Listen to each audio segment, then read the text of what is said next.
Hi viewers, welcome to my channel. ఈరోజు నేను రాత్రికి డిన్నర్లో ఏం ప్రిపేర్ చేశానో అది చూపించడానికి ఒక వీడియో చేశాను. వీడియోతో మేము ముందుకు వస్తున్నాను. ఇకపోతే మనం వీడియోలోకి వెళ్ళిపోదాం. రెడీనా? చపాతీలు తిందామని అనుకున్నాం, డిసైడ్ అయ్యాం. చపాతీలు ఉండలుగా చేసి పెట్టుకున్నాను. తర్వాత ఒకటి చపాతీలుగా చేసి అన్నీ ఒకేసారి ఒకే చోట పెట్టి రెడీగా ఉంచుకున్నాను. చాట్లో పెట్టుకుంటే ఇలా ఒకే దాని మీద ఒకసారి కాల్ చేసుకోవచ్చు. దగ్గర ఒక 8 చపాతీలు చేశాను.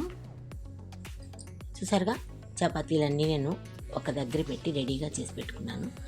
తర్వాత అయితే మనం దీన్ని కాల్చుకోవడానికి తర్వాత ముందు కొంచెం కూర ప్రిపేర్ చేసుకోవాలి. నేనైతే ఈరోజు ఆనపకాయ శనగపప్పు కూర వండాను. ఏదైనా ఎగురు కూరతో అయితేనే చపాతీలు చాలా బాగుంటాయి. తర్వాత ఇదిగో పెనం పెట్టాను. పెనం పెట్టి ఒక్కొక్క చపాతీ వేసి మెల్లిగా చాలా స్లోగా కాల్చుకోవాలి. ఒకదాని తర్వాత తిప్పి కాల్చుకోవాలి, లేదంటే మాడిపోతుంది.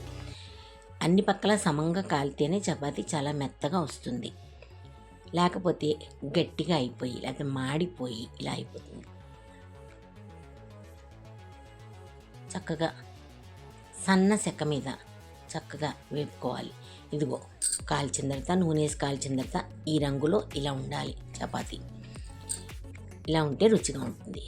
ఇలా ఒకదాని తర్వాత ఒకటి వేసుకుంటూ అన్ని చపాతీలు కాల్చి రెడీ పెట్టుకుంటే మనం తినడానికి వేడివేడి చపాతీలు రెడీ అయిపోతాయి. చూస్తున్నారుగా, చపాతీ కాలుతోంది మెల్లిగా. ఎంత మెల్లిగా కాలితే అంత బాగా మెత్తగా ఉంటుంది. హై ఫ్లేమ్లో పెట్టి కాల్చేస్తే అది చాలా తొందరగా మాడిపోతుంది. సరిగ్గా లోపలంతా పచ్చిగా ఉండిపోతుంది. చపాతీలన్నీ రెడీ అయిపోయాయి. చపాతీలు, ఆనపకాయ శనగపప్పు కూర, ఏదైనా ఎగురు కూర, బంగాళదుంప కానీ వంకాయ బంగాళదుంప కానీ ఏ ఎగురుతో కూరతోడైనా చపాతీలు తినడానికి చాలా టేస్టీగా ఉంటాయి, హాయిగా ఉంటాయి. నేనైతే ఆనపకాయ శనగపప్పు కూర చేశాను. Ready to eat my chapatis and curry. ఎలా ఉందో మీరు ఈ వీడియోని చూసి కామెంట్ చేయండి. బాయ్.